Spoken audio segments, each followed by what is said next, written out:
أعوذ بالله من الشيطان الرجيم. بسم الله الرحمن الرحيم. إن الحمد لله نحمده ونستعينه ونستغفره ونعوذ بالله من شرور أنفسنا ومن سيئات أعمالنا. إنه من يهده الله فلا مضل له ومن يضلل فلا هادي له. ونشهد أن لا إله إلا الله وحده لا شريك له. ونشهد أن محمدا عبده ورسوله صلى الله عليه وعلى آله وأصحابه ومن تبعهم بإحسان إلى يوم الدين.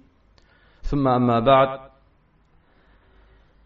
قال الله تعالى: وألف بين قلوبهم لو أنفقت ما في الأرض جميعا ما ألفت بين قلوبهم ولكن الله ألف بينهم إنه عزيز حكيم. Alloh taolo mu'min bandalari haqida aytadiki, Alloh bandalari, mu'min bandalarini o'rtasini ulfat qildi. Ularning qalblari o'rtasini ulfat qildi.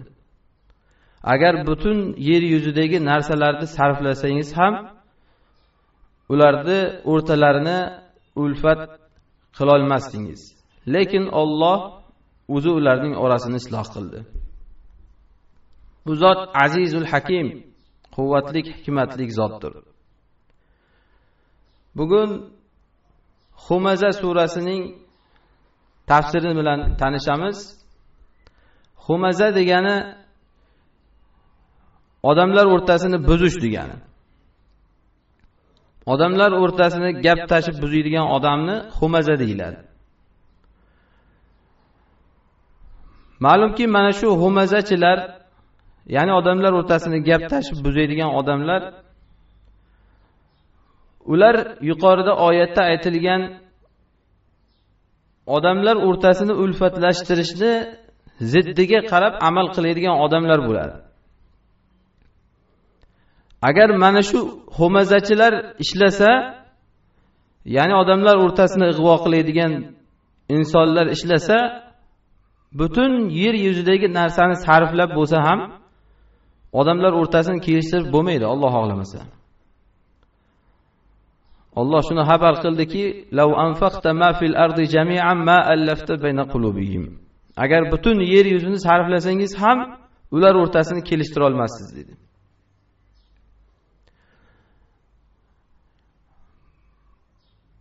O'tgan darsda biz Asr surasini o'qidik. Asr surasida insonlar hammasi hayotda ziyon ko'rganligini Alloh taolo xabar qilib, bundan faqat bir toifani istisno qildi. Iymon keltirgan, solih amal qilgan, haqqa chaqirgan, sabrga chaqirgan insonlar mustasno dedi. Endi bu Asr surasidan keyin haqqa chaqirish, ya'ni sabrga chaqirish, iymon keltirish degan ma'nolardan keyin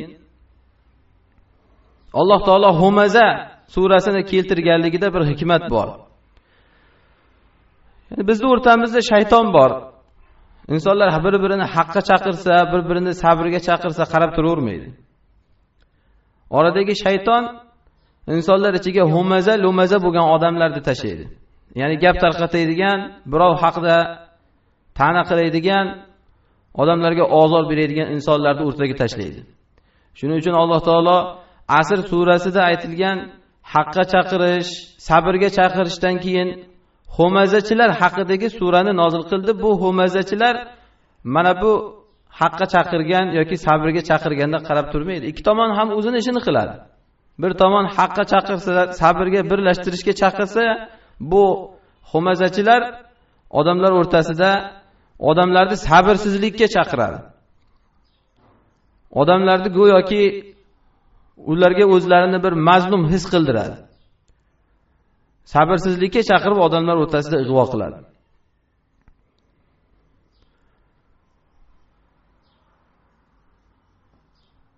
Lekin bu odamlar bilib qo'yish kerakki, Alloh taolo oyatda aytadi: "Va la yahiqul makru sayyi'u illa bi ahli." Yomon makr hiyla o'z ahliga qaytadi xolos degan. Mana bu oyat eng qo'rqinchli oyatlardan. Bundan hech kim istisno qilinmaydi. Kim birovga qarab agar yomon makr hiylani boshlasa, Alloh xabar qilyaptiki, "Wala yahiqul makru sayyi'u illa bi ahli." Yomon makr hiyla o'zining ahliga qaytadi. Hatto bu borada oddiy mu'min insonlar emas, payg'ambarimiz sollallohu alayhi vasallamning ayollari ham hattoki rahm qilinmagan. Bu qoida hammaga ishlaydi. Bizning shariatda ajratish yo'q. Kim birovga qarshi makr nayrang qildimi, o'ziga qaytadi. Biz darslarda bayonida aytgandik, Oysha radhiyallohu anha bilan Hafsa onamiz Payg'ambarimiz sollallohu alayhi vasallamning boshqa bir ayollari Zaynab onamizga qarshi makr qilishgandi. Payg'ambarimiz sollallohu alayhi vasallam Zaynab onamiznikida asal ichganlaridan ular bundan rashk qilib Rasulullohga asal hidi bor ekan, mag'ofir yedizmi? Ya'ni bir yomon hidlik yegulik yeganga o'xshaysiz, yomon hid kelyapti sizdan deb Zaynab onamizdan Rasululloh sollallohu alayhi vasallamning ko'nglini qoldirmoqchi bo'lishganda, mana bu yomon makr bo'ldi. Alloh mana bizga qoidani qo'yib bergan. Yomon makr bo'ldimi, insonni o'ziga qaytadi. Wala yahiqul makru sayyi illa bi ahli. Natija nima bo'ldi? Rasululloh sollallohu alayhi vasallam hamma ayollardan bir oy qasam ichib gaplashmadilar. Hattoki Alloh taolo Oysha onamiz va Hafsa onamiz haqida oyat tushirdi. In tatuba ilalloh faqad saghat qulubukuma. Agar Allohga tavba qilsanglar, qiringlar dedi. Ikkalalariga xoslab aytdi mana. Qalblaring haqdan toyilib ketdi dedi. Demak, mana bu qoida hammaga ishlaydi. Wala yahiqul makru sayyi'u illa bi ahli. Qachon yomon makr qilindimi birovning haqqiga, faqat insonning o'ziga qaytadi. Lekin baribir hammani rozi qilib bo'lmaydi. Makr hiyla qilmaganda ham odamlardan norozi bo'ladi. Shuning uchun ham bunaqangi fitnalar paytida yechim nima desa, hozirgi bir xristian mufakkir inson aytib chiqibdi. Qur'onda bir oyat bor. Agar insonlar shu oyatni tushunsa, dunyoda hech qanaqa muammo bo'lmaydi degan. Aslida nasroniy, xristian. Lekin Alloh unga bir shu fahmni beryaptiki, mu'minlarning ko'plari bundan g'aflatda. Qur'onda bir oyat bor.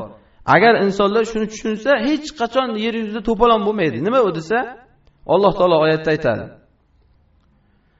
Wala yazaluna mukhtalifina walidhalika khalaqahum. Odamlar azaldan va kelajakda ham tinimsiz ixtilofda. Alloh o'zi shuna qilib yaratgan. Mana shu oyatni tushunsa, insonga dunyo yengillaydi.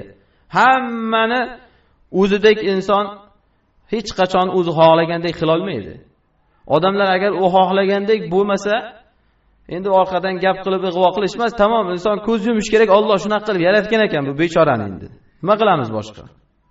Hamma muammo ana shunda yechiladi mana. Hammani yo'q, men o'ylagandek odam bo'lasan deyish hech qachon ro'yobga chiqmaydi. Alloh xabar qilib qo'yibdi. Wala yazaluna mukhtalifin. Odamlar o'zi shunaqa yaralgan. Humaza lumaza qayerdan chiqadi? Ya'ni gap tashishlik. Humaza fe'l bilan insonlar o'rtasida gap tashishlik. Fe'l bilan degani birovga masalan orqasidan imo-ishora qilish, orqasidan ta'na qilish, birovga orqasidan o'tib ketgandan keyin ko'z qisib ishora qilib, mana bunga qara degan bir imo-ishoralarni qilish, ana bu humaza deyiladi. Lumaza nima degani? Lumaza so'z bilan oldida o'tirib olib ham yoki ketgandan keyin orqasidan odamlarga shu ta'na ma'lumot qilish. Mana bu ikki turdagi odamlar qayerdan kelib chiqadi? Mana shu hikmatni tushunmaslikdan kelib chiqadiki, hammani shu o'zidek bo'lishni istaydi. Hali o'zi kimligidan qat'iy nazar. Hamma u istagandek bo'lish kerak. Bu narsa bo'lishi mumkin emas. Ana shuni biz tushunishimiz kerak. Alloh Qur'onda aytib qo'yibdi mana. Xristianlar shu narsani mufakkirlari tushunib yetyapti. Wala yazaluna mukhtalifin. Odamlar har xil. Hammani o'zida qo'lida turgandek boshqariladigan qilib bo'lmaydi. Hatto rasuliga aytayapti mana Alloh taolo, butun yer yuzini sarflab olsangiz ham baribir birlashtira olmaysiz deyapti. Wala yazaluna mukhtalifin degan. Imom Shofiy aytganlar, irdo'un nas g'oyatun la tudrak. Hamma odamlarni rozi qilish bu yetib bo'lmaydigan g'oya bu. Faqat inson kun lillahi abdan yakun laka waliyan murshida. Agar Allohga banda bo'la bersangiz, Alloh sizni o'zingizga yo'l ko'rsatadigan Robb bo'lib beradi. Hamma muammo mana shunda yechiladi.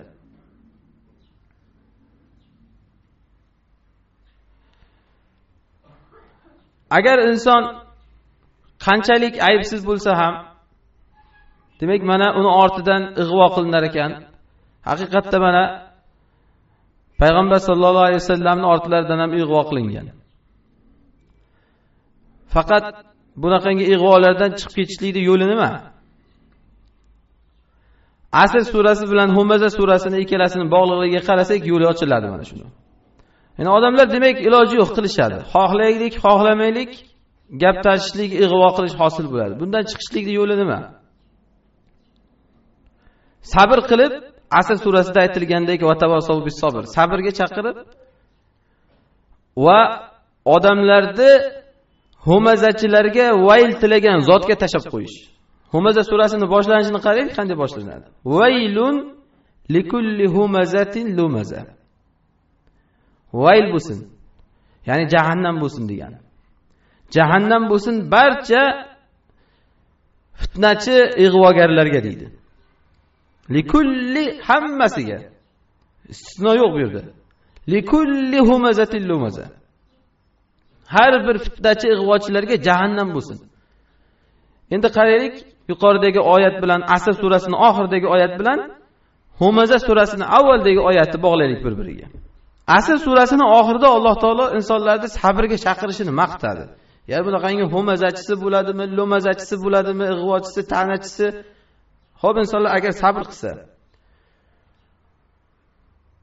la'natni kim aytar ekan shularga mana? Agar sabr qilsa, la'natni Alloh aytadi o'zi. Vaylun, Allohning o'zi aytayapti mana. Buni tasdiqni biz hadisda ham ko'rdik. Payg'ambar sollallohu alayhi vasallam Abu Bakr Siddiq bilan o'tirganda bir kishi Abu Bakrni so'kaveradi.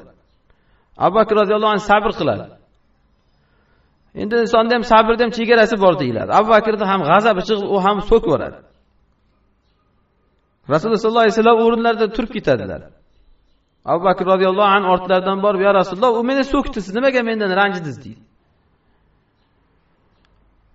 Haligi seni so'kkanda Alloh tomonidan bir farishta tushib, seni himoya qilib, gapirgan gaplarini o'zlariga qaytarib turgan. Ammo sen qachon o'zingning himoyangga kirishganingda Alloh o'zingga tashab qo'ydi seni deydi. Endi qarang, agar Alloh sizni o'ziga tashab qo'ysa, hech qachon fitnachi bilan teng bo'la olmaysiz. Chunki u yillar mobaynida fitnachi bo'lib cho'qqiga chiqqan odam u. Siz bugun fitnachi bo'ldingiz. Hech qachon unga bas kela olmaysiz. Demak, mu'minga boshqa chora yo'q, iloji yo'q, ko'z yumib sabr qilish kerak shunda. Mana hadisda aytayaptilar, agar endi sen o'zingni himoyangga kirishdingmi, Alloh o'zingga tashab qo'ydi o'zingni.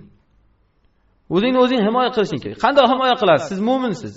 Unga o'xshab hamma og'ziga kelgan gapni gapira olmaysiz, tuhmat qila olmaysiz. Unga o'xshab ig'vo qila olmaysiz. Natijada inson o'zi ham dunyoda sharmanda bo'lib qoladi, ham insonlarning ichida beburt bo'lib qoladi. Shuning uchun da'il xalqa lil xoliq deyiladi. Xalqni qo'y, Allohga havola qilgin.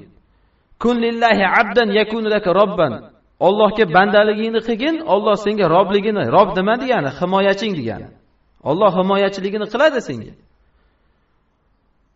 Mana agar insonlar Asr surasidagidek amal qilib bersa, iymon keltirsa, solih amal qilsa, haqqa chaqirsa, sabr qilib bersa, Alloh o'zi ularga holiga jahannamni mana vaylun likulli humazatil lumaza deyapti. Holiga vayl jahannam bo'lsin degan. Vayl bu jahannam degani. Hammasiga qolib ketmaydi bular, hammasiga deyapti. Humaza agarchi ular gapirmaydigan, fe'l bilan ta'na qiladiganlari bo'lsa ham, lumaza so'z bilan ta'na qiladiganlari bo'lsa ham, hammasi qolib ketmaydi. Hammasiga jahannam deyapti Alloh taolo. Mana inson qutuladi hamma narsadan.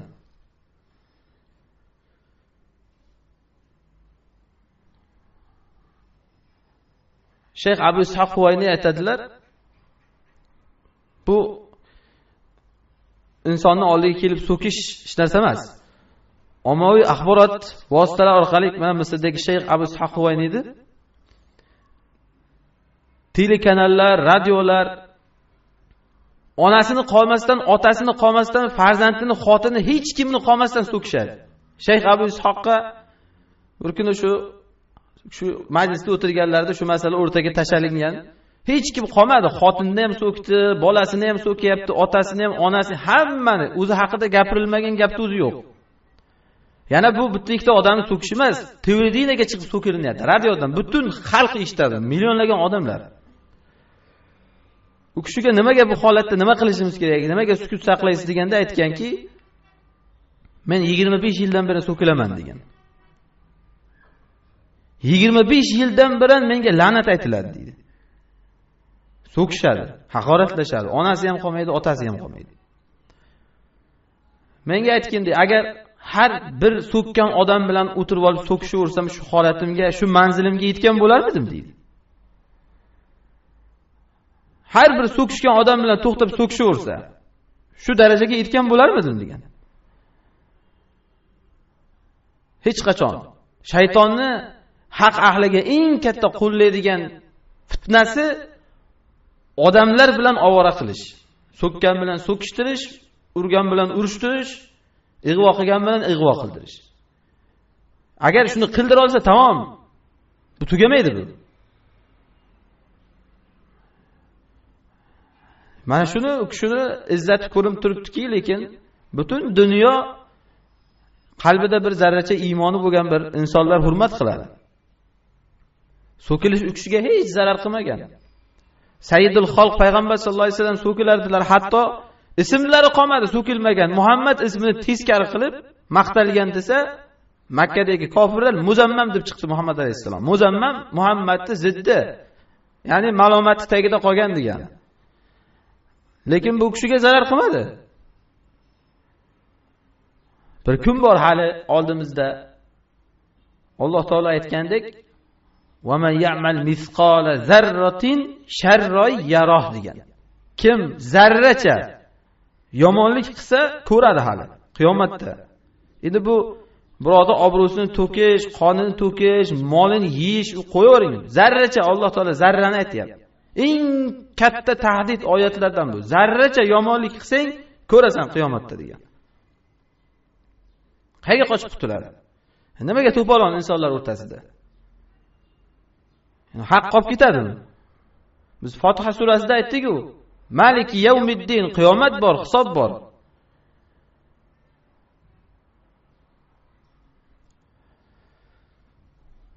O'z navbatida va man ya'mal misqala zarratin khayran yarah degan ham Alloh taolo.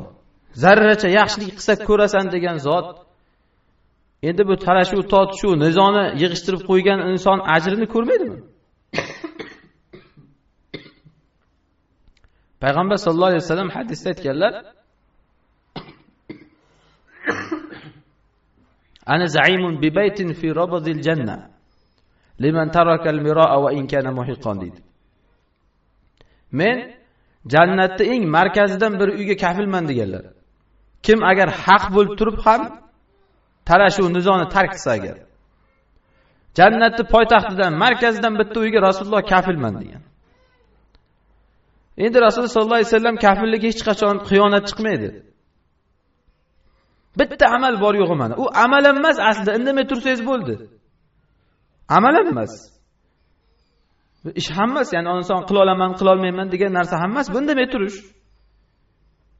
Ana shu indamay turganligini evaziga Rasululloh sollallohu alayhi vasallam kafilman deyapti. Jannatning markazidan bitta uyga.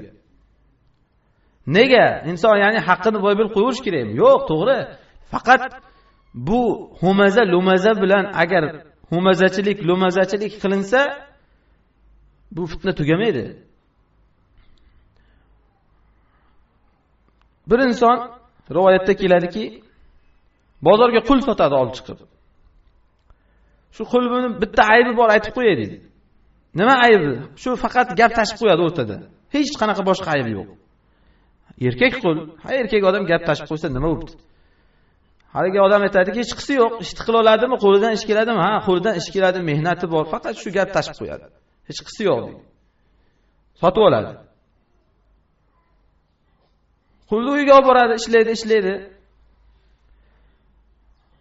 Oldida bir kun xotini bilan turganda u qul aytadiki, ering seni yaxshi ko'rmay qo'ygan deydi.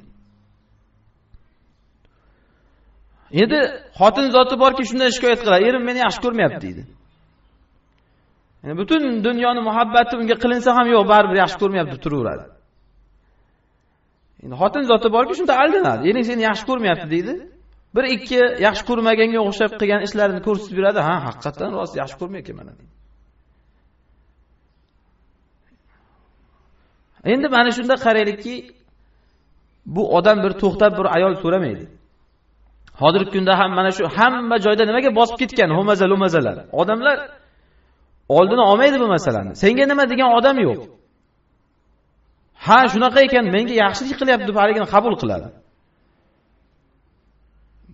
Eng katta mana shularni rivojlantirayotgan bu o'simtani, bu bakteriyani rivojlantirayotgan narsa odamlar o'rtasida mana shu. Bir odam sizning oldingizga kelib gap tashisa, sizga xuddiki yon berayotgan odamdek bo'lib foydangizga gapirayotgan bo'lsa, qanday ishonasiz? Ertaga boshqa sizni dushmaningizni oldiga borib ham xuddi unga ham shunaqa qiladi. Imom Shofiyning oldiga bir kishi keladi, shuning uchun aytadiki,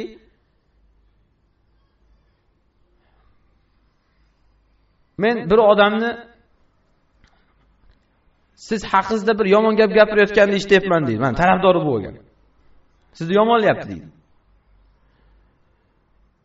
Imom Shofiy shunday aytadilar: agar aytgan gaping haq bo'lsa, haqiqatan haq bo'lgan bo'lsang, gap tashigan bo'lasan. Anta nammam deydi. Gap tashuvchi. Mana humaza degani ana shu. Yoki lumaza. Agar aytgan gaping yolg'on bo'lsa, g'iybatchisan deydi. Tuhmatchisan. Har bir odam o'zidan o'zi uyalib ketadi. Mana shunaqa qilib uni belini sindirish kerak. Shu men taraf bo'ldi degan odam bu aldanadi. Xuddi shunaqa Umar ibn Abdulazizda ham oldida sodir bo'ladi. O xalqning ichidan endi xalifaga aslida gap tashib borishlik gohida kerak ham bo'ladi. Xalifaga yetish kerak, nima deyapti odamlar u haqida. Lekin so'ramasidan o'zicha kelib olib bir inson xabar qilayotganda Umar ibn Abdulaziz aytadiki, oldingda 3 yo'l bor, birini tanla deydi. Agar hozir shu gap rost bo'lsa isbotlaymiz. Sen lekin unda agar haqiqatan rost bo'lib chiqsa, haligi yoqasini to'g'rilab, tumshug'ini ko'tarib, men mana rostgo'y bo'lib chiqib ketdim degan gap yo'q. Rostgo'y bo'lsang deydi, haqiqatan ham gap tashigan bo'lasan, fitnachisan, bundan keyin boshqa gapingni qabul qilmaymiz deydi. Agar rost bo'lib chiqsa hali. Hozir odamlar shunaqa, rost bo'lib chiqdi, hamma darrov to'diraydi, hammani qasam ichamiz, isbotlaymiz kim yolg'onchi. Ha, keyin nima bo'ladi? Gap tashigan odam hukmi nima bo'ladi keyin? Odamlar o'shani go'yoki yaxshi, qanaqa yaxshi odam u, posiq bo'ladi u. Gap tashigan odam. Agar yolg'on bo'lsa deydi, tuhmatchisan, 80 ta uramiz deydi. Lekin oldingda 3-chi yo'l bor.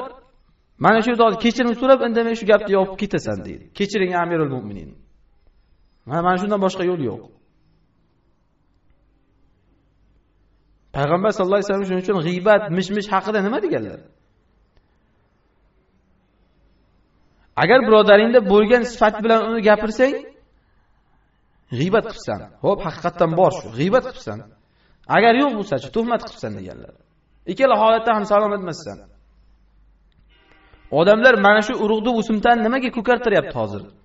Go'yoki menga yaxshilik qilyapti deb shu odamni gapini qabul qilaveradi. Haligi odam o'saveradi. Gapirma deydigan odam yo'q unga. Yoki senga nima deydigan odam yo'q. Haligi bu hozirgi keltirgan qissamizda ham xotin aldangan tomoni senga nima deydigan odam yo'q. Sen qulsan, ishingni qilsan.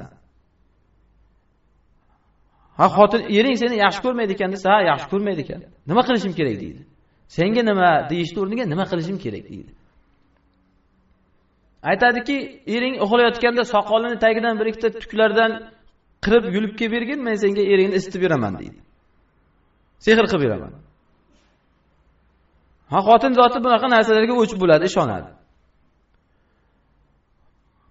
Erini oldiga boradi. Endi bu qulga nima kerak? Savol tug'iladi shunda. Bu fitna qulga nima kerak? Chunki hozir erni ham xotinni ham o'ldirsa u ozod, u qochaveradi. Shuning uchun jamiyatda mana shunaqa odamlar bo'ladi. O'zi bir martabaga erisha olmagandan keyin qo'pol qilib aytganda odamlarni skeletidan narvon yasab tepaga chiqmoqchi bo'ladi. O'zi erisha olmaydi-da. O'zida yo'q unaqa qobiliyat, ilm, idrok, fahm, farosat yo'q. Iloji yo'qki, nima qiladi? Shu odamlarni o'ldirib bo'lsa ham suyagidan narvon yasab, ana shu tepaga ko'tarilgisi keladi.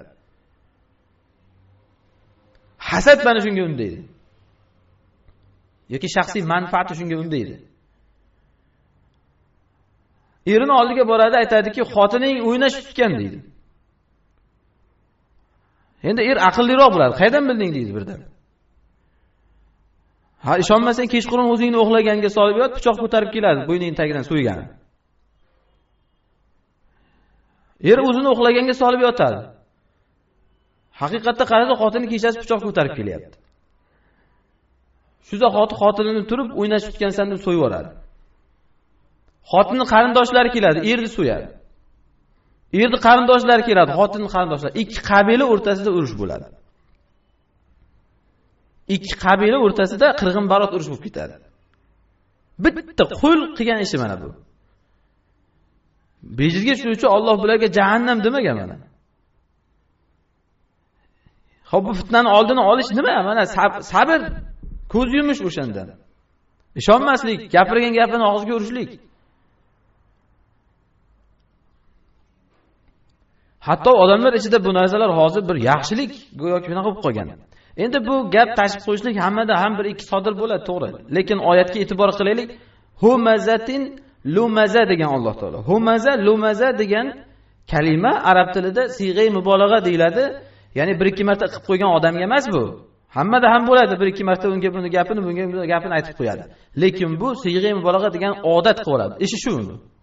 Odat unga. Shu nom bilan tanilgan u odamlar ichida. Boshqa bir oyatda mana bularning yechimini Alloh aytgan.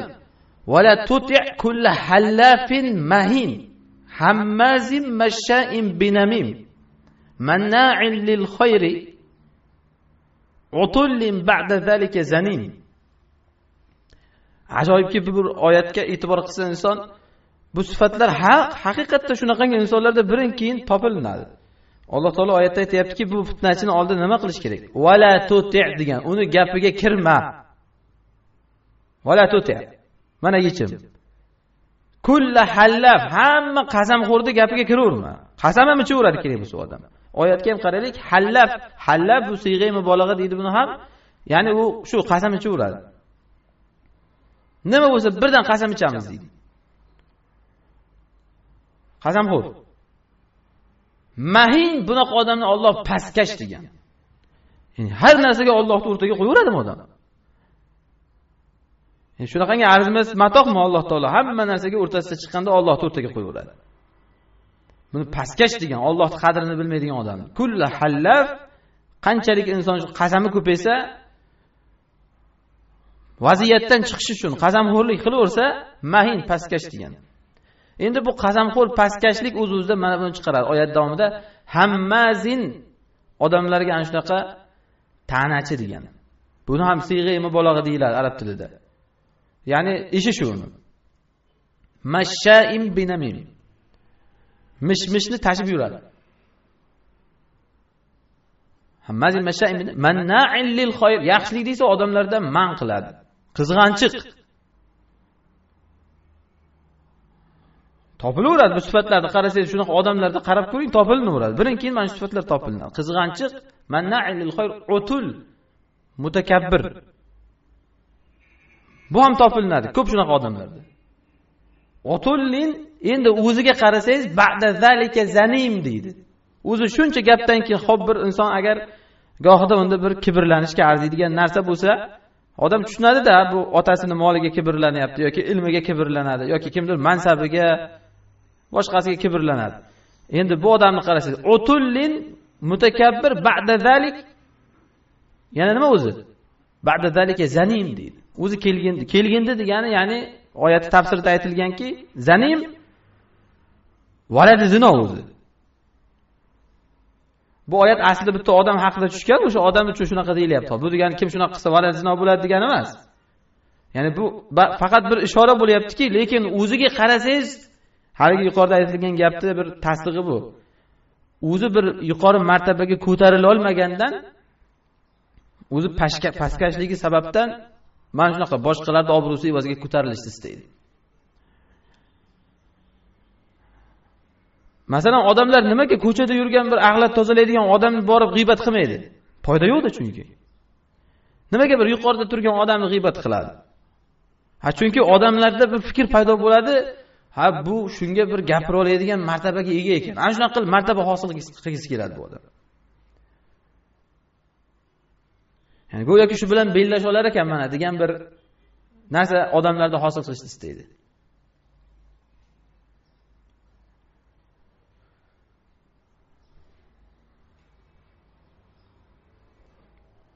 Bunaqa odamlar keyin asarda aytilganidek yarol qozata fi ayni axi va la yarol khashabata fi aynihi. Bu birodarning ko'ziga bir zirabcha kirib qolsa ham ko'radi. Bir narsa osilib qolgan bo'lsa, o'shani ham gapirib yuradi. Lekin o'zini ko'zida yog'och turganini bilmaydi.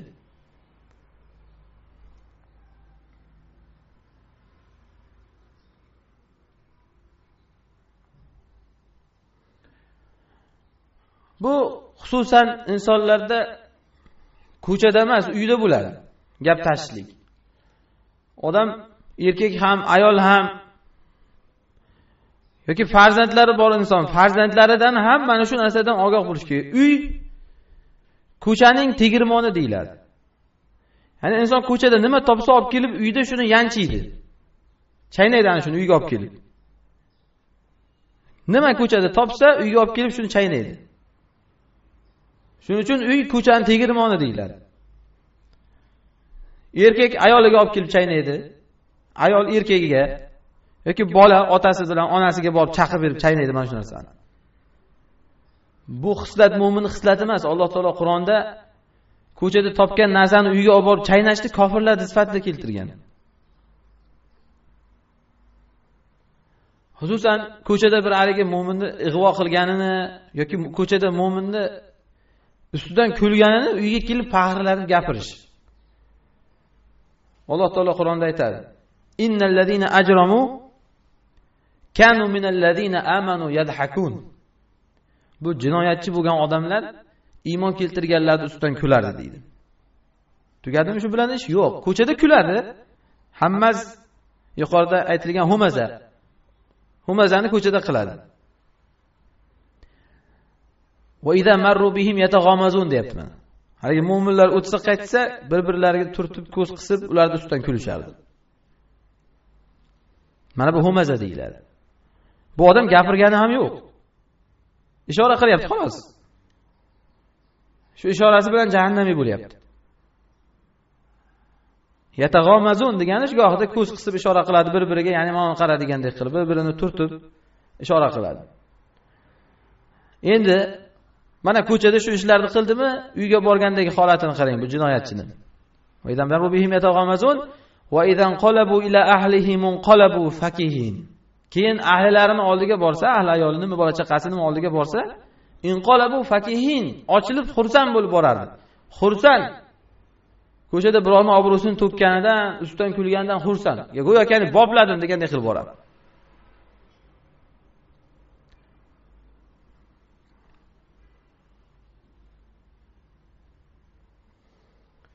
Yoki boshqa bir oyatda yana aytadi. Bu ham demak mana mu'minning sifati emas bu. Summa zahaba ila ahlihi yatamatta. Bu oyatda ham xuddi shu ma'no bor. Keyin ahli oilasining oldiga cho'zilib boradi deydi. Ogoh bo'lish kerak mana shu narsadan. Erkak uyga borib, ko'chada qilgan birovning g'iybatini, ig'vosi, fitnasidan faxrlanib borib gapirib yuradi. Yoki xotin uyga olib kelib gapirib beradi. Ana shu tegirmonda yanchiydi kelib. Summa zahaba ila ahlihi yatamatta. Ahli oilasining oldiga cho'zilib boradi, bopladi. Bunaqa odamlar haqida Alloh taolo avla laka fa avla. Summa avla laka fa avla degan. Avla laka degani vaylun laka fa vaylun. Summa vaylun laka fa vaylun degan. 4 marta jahannam bo'lsin senga, jahannam. Keyin yana jahannam bo'lsin, yana jahannam. Bu yomon narsa bu. Ko'chadagi gapni uyda keyin tegirmon qilib yanchishlik.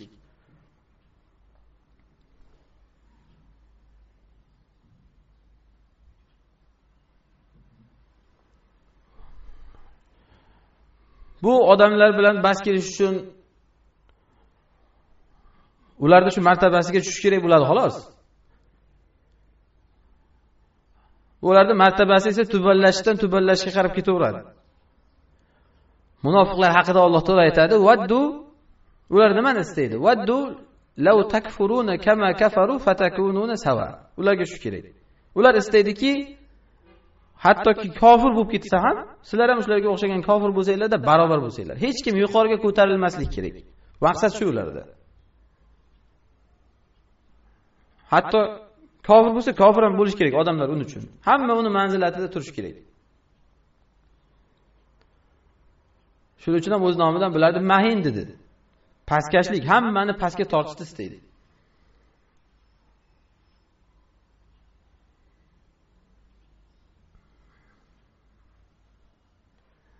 Imom Zuhriy Sulaymon ibn Abdul Malik degan odam bilan birga o'tirganlarida, endi Imom Zuhriy, man huwa Zuhriy, ma'lum katta bir tobiin, buyuk imomlardan, Abu Hanifa, Imom Shofiyga o'xshagan insonlardan. Shu kishi Sulaymon ibn Abdul Malik degan odam bilan birga o'tirganlarida bir odam kelib qoladi. Sulaymon ibn Abdul Malik aytadiki, Zuhriyning oldida,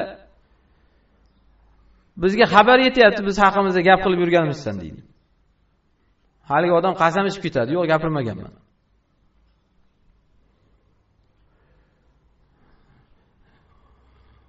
Sizga kim aytdi bu xabarni deydi. Ya'ni men siz haqingizda gapirganim.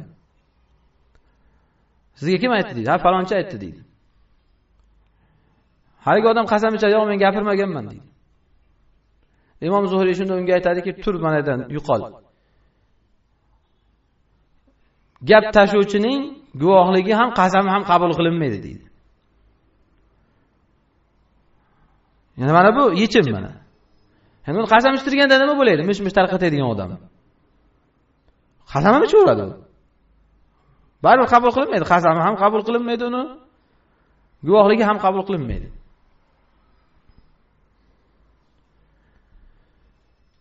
Demak, mana bu humazachilar va lumazachilar Alloh ularga mana bu suraning avvalida vayl jahannam tilayapti. Vaylul likulli humazatil lumaza.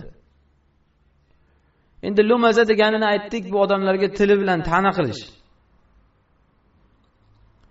Hatto Rasululloh sollallohu alayhi vasallamga ham Alloh taolo Qur'onda aytadi: "Va minhum man yalmizuka fis sadaqat." Bulardan ba'zilari borki, sadaqalarda sizga ta'na qiladi. Sadaqa Rasululloh sollallohu alayhi vasallam odamlarga sadaqa tarqatsalar, Rasulullohga ta'na qiladi. Noo'rin joyga ishlatyapsan, noto'g'ri qilyapsan deydi. Fa in u'tu minha radu, ularga berilsa rozi, chiqsi yo'q ularga berilsa, agar ularga ham tegib qolsa yaxshi. Va idza lam yu'tu minha idza hum yasqatun. Agar lekin berilmasa, noroziligi boshlanadi. Rasululloh sollallohu alayhi vasallamga mana va minhum ma yalmizuk degan shunaqangi ta'nalarni Rasulullohga ham qilishadi. Ham mu'minlarga ham bunaqa odamlarga hech kim yoqmaydi.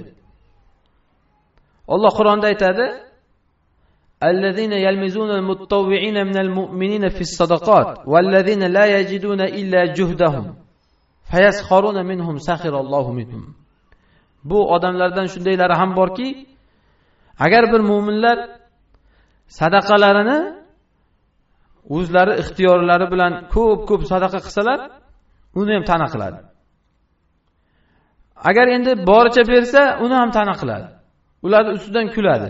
Alloh ularning ustidan kulib qo'ygandir degan. Bu oyatning sababida aytiladiki, bir muhtoj insonlar keldi. Rasululloh sollallohu alayhi vasallam shunda odamlarga kimda nima bo'lsa olib kelinglar, sadaqa qilinglar desalar, ba'zi musulmonlar ko'p sadaqa olib keldi. Shunda munofiqlar chetda turib, mana riyokorni qaranglar, o'zini ko'rsatyapti degan. Riyo qilyapti. Shuncha sadaqani ko'tarib kelib, hammani ichida berib riyo qilyapti degan. Ya'ni ko'p qilgan odam ham salomat qolmaydi bulardan. Keyin bir inson o'zi topganini olib keldi. Mana shuni aytayapti Alloh taolo: "Vallazina la yajiduna illa juhdahum." Shu borini topganini olib keldi, ozgina.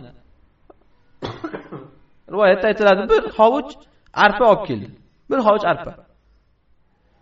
Haligini ustidan kulishdi. Mana uni sadaqasi nima bo'lar ekan endi? Bu ham yoqmaydi, nargiza ham ularga yoqmaydi. Ikkalasi ham ma'lumot qilishadi. Fayaskharuna minhum ikkalasini ham ustidan kulishadi. Lekin jazo shuki, Alloh ularni ustidan kulib qo'ygan degan. Ya'ni o'zini mana shu bir yaxshi odamman deb hayotda Alloh ularga o'zini ko'zini ko'r qilib qo'ygan. Kimligini tanimaydigan qilib qo'ygan. Inson agar gunohkorligini bilib gunoh qilsa yaxshi bu. Chunki tavba qiladi-da. Lekin men yaxshi odamman deb yursa, hech qachon bu odam tavba qila olmaydi. Ko'r qilib qo'ygan Alloh taolo. Mana bu lumaza deyiladi.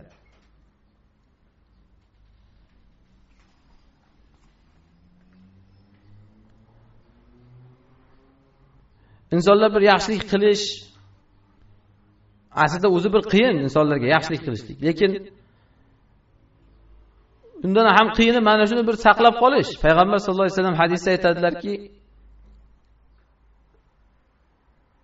"Ala ukhbirukum bi afdal min darajati siyami wal salati was sadaqa."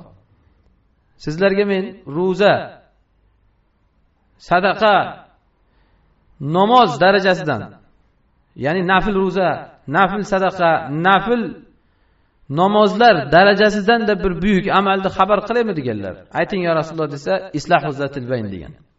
Odamlar o'rtasini isloh qilish, kelishtirishlik. Va ifsadu zatil bayn hiyal haliqa degan. Odamlar o'rtasini buzish esa bu haliqa deganlar. Haliqa degani aslida mana qirish degani. Shuning uchun ham hadisda aytadilarki, la aqul tahliqus shar, sochni qirish emas deganlar. Odamlar o'rtasini buzishdan maqsad bu soch tiqirish emas, lekin dinni qirish. Bir inson namoz o'qiydi, roza tutadi, zakot beradi, hamma amalni qiladi. Lekin odamlar o'rtasida ig'vo qilib, gap tashib o'rtani buzsa, dini qirilgan odam. Boshqa hadisda Rasululloh sollallohu alayhi vasallam sahobalardan so'raydi: "Atadruna manil muflis?" Xonavayron bo'lgan odam kim haqiqiy bilasizlarmi deydi. Haqiqiy xonavayron bo'lgan odam. Odamlar aytishadiki, Rasululloh bu bir dirham ham bir dinori ham bo'lmagan odamni shu xonavayron bo'lgan odam deyiladi. Shunda Rasululloh aytadilarki, yo'q. Haqiqiy xonavayron bo'lgan odam shuki, qiyomatda keladi. Tog'dek hasanotlari bor. Amal qilmagan emas, qilgan. Lekin kimni so'kkan, kimni haqoratlagan, kimni g'iybat qilgan, kimga gap tashigan, hamma bu insonlar kelib hasanotlardan olinadi. Hasanoti qolmasa, ularning yomonligi buni bo'yniga tashlanadi, jahannamga otiladi deganlar. Ana shu odam haqiqiy xonavayron bo'lgan odam. Qul hal nunabbiukum bil akhsarina a'mala allazina dalla sa'yuhum fil hayatid dunya wa hum yahsabuna annahum yuhsinuna sun'a. Bular haqida Alloh xabar qildi mana. Eng amalda ziyon ko'rganlar kim sizlarga aytaymi degan. Ularki dunyoda yilib yugurgani zoyi ketgan. Haliqo dini qirilgan odamlar o'rtasini buzish bilan.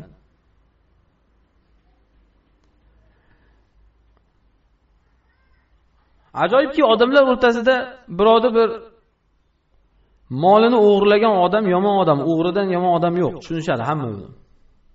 Endi qotilni qo'yaverasiz, qotildan yomon odam yo'q. Lekin odamlarga obro' arzimas narsa bo'lib qolgan. Birovda obro'sini to'kish. Aslida bu uch narsa bir xil makonatga ega. Payg'ambar sollallohu alayhi vasallam hajjatul vadoda hajda aytadilar. Ayyu yawmin haza, bugun qanaqa kun deydilar. Sahobalar aytishadiki, ha bugun bildik qanaqa kunligi, bugun qurbonlik kuni edi, haj kuni ya'ni. Faqat o'yladiki, Rasululloh sollallohu alayhi vasallam bilgan narsamizni so'ramasa kerak, boshqa biror bir hikmat bo'lsa kerak deb Alloh Rasuli alam dedik. Qurbonlik kuni emasmi deganlar? Ha deydi. Keyin yana so'radilar, bu qanaqa joy hozir dedilar. Sahobalar aytishadiki, ha bildik, bu Makka eng hurmatli joy. Lekin Rasululloh ham bilib turibdi buni Makkaligini, nimaga so'rayapti ekan deb ajablanib Alloh Rasuli alam dedi. Qaysi oy dedilar? Zulhijja oyi edi, ya'ni harom oy. Urush to'polon qilish harom bo'lgan oy. Ha Zulhijja oyi, lekin Rasululloh boshqa bir narsa uchun so'rayotgan bo'lsa kerak edi, Alloh Rasuli alam dedi. Uch narsani so'radilar. Bir-biridan hurmati baland narsalar. Makka, yana qurbonlik kuni, hayit kuni. Va yana harom oyi.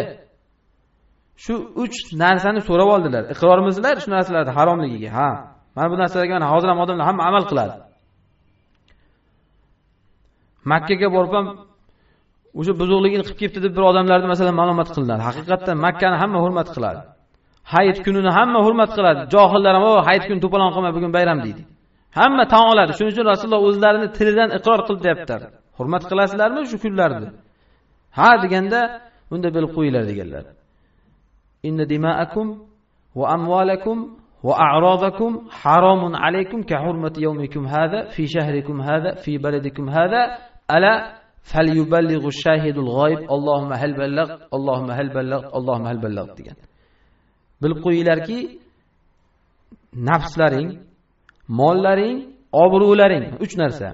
Bir-birlaringniki bir-birlaringga haromdir. Mana shu kun qanday harom bo'lsa, xuddi shunaqa harom. Bu kichikroq emas, ya'ni. Bu oy qanday harom oy bo'lsa, xuddi shunaqa harom oy. Harom. Mana bu Makka qanday harom, hurmatli shahar bo'lsa, odamning qoni, moli, obro'si uchalasi bir xil, mana shu hurmatli. Sizlardan hozir bo'lganlar g'oyiblarga yetqizsin. Allohim men yetqizdim guvohsan deganlar. Ya'ni odamlar arzimas sanamaylar buni degani. Go'yoki ya'ni u odam o'ldirsa yomon gunoh, bir odam molini yeb ketsa yomon gunoh, obro'sini to'ksa hech narsa emas. Hozir odamlar qiziq. Bir o'lib ketgan kofirni so'kib chiqsa, odamlar o'lgan odamni gapirma deydi. Ha to'g'ri, hadisda kelgan o'lgan odamni gapirma. U ham musulmonni aytgan. Xo'p, lekin aytaylik, xo'p, agar o'lgan odamni gapirsak, musulmon bo'lsa ham zarar tegadimi? Yo'q, o'lgan odamga zarar tegmaydi, o'ldi ketdi. Innahum qad afdhu ila ma qaddamu hadisda aytganlar. Nimani qilgan bo'lsa, hayotda ketdi bu odam, zarar tegmaydi. Butun dunyo birlashib so'ksa ham unga zarar yo'q. Lekin baribir endi o'sha o'lgan odamni bir tiriklarini, ko'nglini oltmaslik uchun so'kma deyilgan. Lekin o'lgan odamni so'ksa, nega o'lganni so'kasan deydigan odamlar mana bu tirik odamga kelganda ozga lom yutib oladi. Tirik odamni nimaga so'kasan deydigan odam yo'q. O'lganni so'ksangiz zarar bermaydi, tirikni haqoratlasangiz-chi. Odamlar hozir tirik insonni haqoratlab so'kib yoki boshqa qilishi natijasida uni qonini halollayapti gohida. Molini halollayapti. Odamlar o'rtasida obro'sini to'kyapti. Odamlarga go'yoki bu gunoh sanalmagan.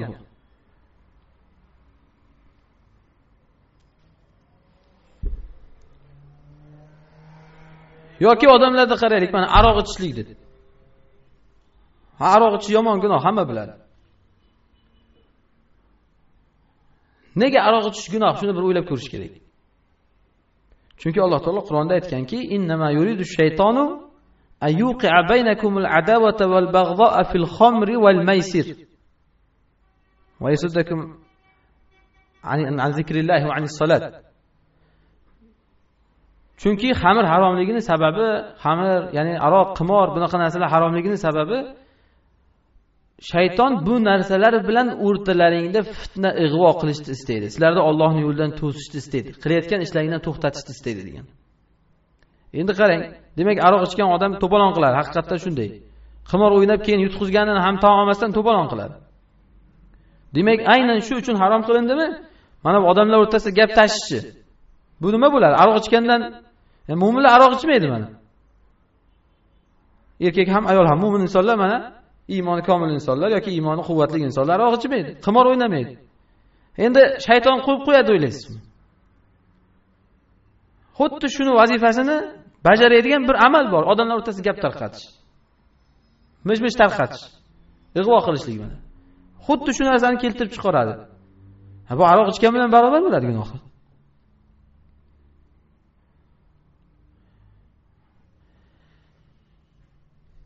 Va Allohning yo'lidan sizlarga to'sishni istaydi degan.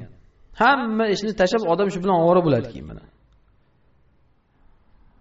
Mast odamdek g'azab otiga minib olib, o'zi nima qilayotganini bilmasdan to'polon qiladi keyin. Bu ichgan bilan barobar endi.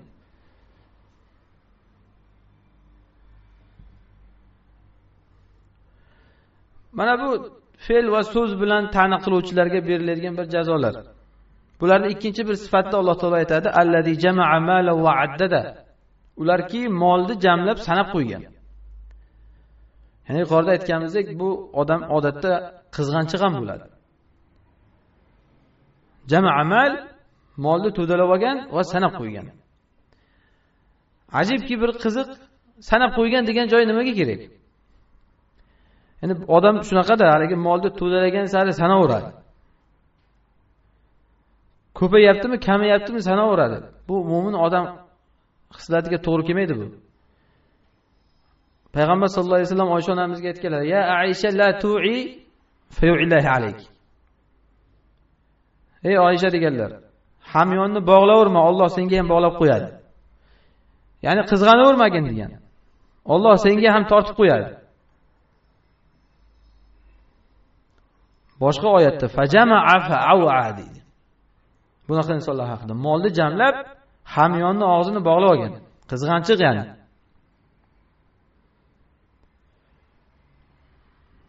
Hadis qudsiyda Alloh aytadi: "Ya ibn Adam unfiq alayk." Ey odam, nafaqa qilgin, senga ham qilaman deydi. Demak bu posiq odamlarning xislatiki, shunchaki molni sanash emas, molni sanaverib, haligi kamayib qolyapti deb qo'rqib ketaverib, qizg'anish. Allazi jama'a malan va addada. Molni jamlab, sanab qo'ygan. Yahsabu anna malahu akhlada. Moli uni bir abadiy qoldiradi deb o'ylaydi. Go'yoki shu molimni go'rimga olib ketaman deb o'ylaydi. Mana oxiratda insonga nima unutadi? Nima unuttiradi? Qachon inson oxiratni unutadi? Ya'ni o'lmaydigandek mol to'dalaydi. Hamma ishonadi, masalan, bir daqiqadan keyin o'lishing mumkinmi desa, hamma tan oladi, mumkin. Lekin nimaga to'dalaydi molni qizg'anib? Chunki unutgan oxiratni. Mol insonga to'dalash, qizg'anish, mana bunaqangi ig'vogarchilik oxiratni unuttiradi odamga. Keyin shu molim bilan abadiyman deb o'ylaydi. Yahsabu anna malahu akhlada. Jazo nima? Kalla degan. Kalla degan gap arab tilida bir to'satdan bir insonni bir qo'rqitaveradigan gap. Bir inson masalan xayol surib o'tirgan bo'lsa, bir baqirsangiz haligiga qarab bir sakrab tushadi. Mana shu holatni tasavvur qiling. Arab tilida kalla degan so'z shu kalimani bildiradi. Bir inson xayol surib, xomtama bo'lib yotgan paytda buni bir uyg'otib yuboradigan kalima bu. Haligi inson ham molni jamlab, to'dalab, sanab go'yoki dunyoda abadiy qolayotgandek yurganda to'satdan ana shunaqangi o'lim keladi. Kalla degan. O'limdan keyin nima bo'ladi? Layum bazanna fil hutama. Hutamaga tashlanadi u. Hutama jahannam degani. Jahannamga uloqtiriladi. Layum bazanna, nabaza bunaqa keraksiz bir chiqindini mana otib yuborish axlatga. Arab tilida shuni nabaza deyiladi. Shu chiqindini bir axlatga otilgandek qilib jahannamga otib yuboriladi. Hech parvosiz. Endi jahannamni ham hutama degan sifatini keltirgan Alloh. Hutama degani haligi tegirmon degani, yanchi degani. Nega aynan bu xumazachilarga shu jahannam sifati kelyapti? Chunki yuqorida aytdik-ku, odam ko'chada topib kelgan gapini uyga olib kelib shunaqa qilib chaynaydi.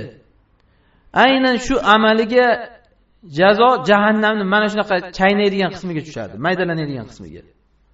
Layum bazanna fil hutama degan. Qanday odamlarning obro'sini, sha'nini uyga kelib yeb chaynagan bo'lsa, odamlarga borib gap tashib ig'vo qilgan bo'lsa, jahannamning ham xuddi shunaqangi tegirmon vodiysiga tushadi. Hutama degan vodiyga.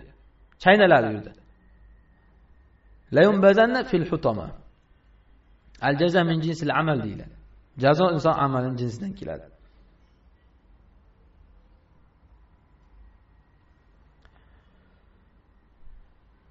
Va ma adraka mal hutama deydi. U hutama nimaligini qayerdan ham bilardingiz deydi.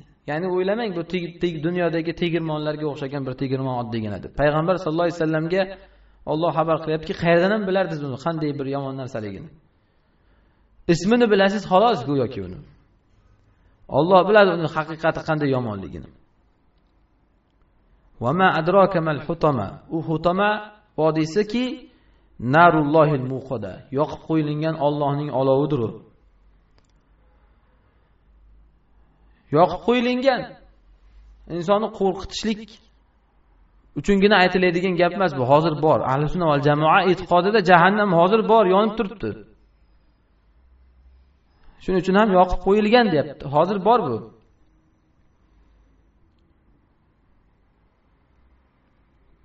Payg'ambar sollallohu alayhi vasallam ko'rdilar jahannamda azoblanayotgan xilma-xil toifalarni. Hozir bor jahannam. Bu jahannamdagi olovni narulloh deydi, qarang. Narulloh degan Allohning olovi. Nega shunchaki olov emas, Allohning olovi? Chunki bir narsa Allohga nisbat berilsa, endi tasavvur qilaverasiz, Alloh qanday buyuk bo'lsa, olovi ham shunaqa buyuk bo'ladi. Masalan, Baytulloh deymiz, Ka'bani. Mana Baytullohni ko'raverasiz, oddiy odamning uyi yoki masjid qanaqa-yu, Baytulloh qanaqa bir katta sharafga ega. Xuddi shunday oddiy olov qanday-yu, endi Allohning olovi desa qanday katta bir olov bu. Olovni Allohga nisbat beryapti. Narulloh al-muqada, yoqib qo'yilgan Allohning olovi bu. Allati tattali'u alal afida. Bu olov qalblarigacha kirib boradi, eritib, maydalab insonni. Biz odamlar oxiratda bir ma'naviy narsa deb tasavvur qilib qo'ygan, bir hissiy tushunmaydi odamlar. Masalan, hozirgi kunda haligi bir internetlarda tarqatilayotgan mana Xitoylar shunga o'xshagan odamlarni ko'rasiz. Baliqlarni bir hayvonlarni tiriklay yoqqa solib yeb yotganini ko'rsangiz, haligi odam badani junjikib ketadi. Tiriklay yoqqa solib qavrib yeyapti, baliqni tipirchilatib, ilonlarni bir narsalarni yeyishyapti. Inson haligi ko'ra olmaydi, bardosh qila olmaydi. Bu endi odam bir qozoniga solib pishiryapti buni. Allohning olovi emas bu. Inson jahannamni mana shunaqa hissiy tasavvur qilish kerak. Bu shunchaki afsona emas, bu xayol, ma'naviy narsa emas bu. Ko'ring, qani shuni bardosh berib tura olasizmi? Olovda qaynab pishayotgan bir tirik hayvonni. Bu hayvon o'ladi yana. 1 daqiqa yonadi, 2 daqiqa yonadi, pishadi, o'ladi. Lekin Alloh taolo jahannam haqida aytadiki, la yuqdo alayhim fayamutu. Hech ularga bir hukm kelmaydi o'linglar degan, tamomiy. Mana bu oyatda ham hozir qalbigacha kirib boradi deganda. Chunki agar yurak erib ketsa, odam o'ladi. Alloh buni o'ldirmaydi. Yurakgacha eritib borib, yurakda o'zigina qolgan zahoti yangitdan unga jasad beriladi. Yana erita boshlaydi. Yurakgacha erib boradi. Tattali'u alal afida deyapti. Va yana aynan yurakni tanlaganining sababi chunki yuqoridagi hasad, kibr, gap tashishlik yurakda o'rnashgan. Buni ichida bor shu hislat. Shuning uchun yuragigacha kuydirib borib, yuragini ham alamini chektirish kerak toki toza bo'lsin bu odam. Payg'ambar sollallohu alayhi vasallam la yadkhulul jannata qattat deganlar. Gap tashiydigan odam jannatga kirmaydi. Nega? Chunki jannatga kirsa jannatda ham gap tashiydi u odam. Jannatda ham buzadi. Endi agar mu'min bo'lsa-chi, jannatga kiradimi yo'qmi? Gap tashiydigan holatda kirmaydi. Mana oyatda aytilgandek, jahannamga kirib, yonib, shu gap tashigan a'zolari erib, yuragigacha borib, qachon olov bilan kuydirib tozalanadi, yuragidagi shu marazlangan qismi erib tamom bo'ladi, keyin jannatga kiradi. Hadis mana shunaqa tushuniladi. Hech qachon inson gap tashidimi, tavba qilmasa, jahannamda mana tattali'u alal afida degan, qalbigacha yetib boradigan olovni agar his qilmasdan, yonmasdan turib jannatga kirmaydi. Chunki bu odam tozalanish kerak. Illo Alloh rahim qilsa jahannamni ham toza qilib qo'yar mu'min bo'lsa. Lekin odatda mana xabar bo'ldiki, qalbigacha olov yetib boradi degan. Tattali'u alal afida qalbigacha yetib boradi deganda, tattali'u arab tilida bilib yetib boradi degan. Ya'ni hammani qay darajada kuydirish kerakligini biladi. Jahannamni farosati bor. Bu gapni hech kim eshitmagan bo'lishi mumkin, lekin ko'p oyatlarda bunga dalil bor. Jahannamni farosati bor. Kimni qanchalik azoblashligini biladi. Qiyomatda ham hattoki mana iza ra'atuhum min makanin ba'idin sami'u laha taghayyuzan va zafira deydi. Qiyomatdagi kofir fosiqlarni jahannam uzoq joydan ko'rsa, odamlar jahannamni ularga qarab qichqirib nafrat bilan kelayotganligini ko'rishadi, eshitishadi degan. Qarang, jahannam demak ko'radi odamlarni. Uni bir farosati bor o'zini. Kimni qayergacha azoblashligini yaxshi biladi. Uzoqdan jahannam ularni ko'rsa deyapti, qichqiryapti jahannam. Yawma naqulu li jahannama hal imtala'ti wa taqulu hal min mazid degan. Qiyomatda aytamiz jahannamga to'ldingmi desa, jahannam yana ziyoda bormi deydi. Alloh bilan gaplashadi. Uni farosati bor o'ziga yarasha. Mana bu oyatda ham shuning uchun aytayaptiki, qalbigacha yetib boradi. Bilib yetib boradi. Innaha alayhim musada, bu jahannam ular ustiga berkilgan. Chiqishga yo'l yo'q ya'ni. Bu yuqorida aytganimizdek, o'lish ham yo'q, chiqish ham yo'q. Oyatda aytadi: "Iza ulqu minha makanan dayiqan muqarranin da'u hunalika subura." Jahannamda insonlar tor bir joyga tashlanadi. Qo'l oyoqlari bog'lanib. Odamlar hozir dunyo qamoqxonalaridagi jazolarni gapirib yurishadi. Bir torgina o'tirib ham qimirlamaydigan bo'lgan joyga tiqib qo'yar ekan deydi. Alloh ofiyat bersin. Lekin bunaqa jazolardan yomon jazo Alloh aytayapti buni. Tor bir joyga tiqilinadi jahannamda. Yana qo'l oyog'i bog'langan holda. Shu azobning ichiga tushgandan da'u hunalika subura.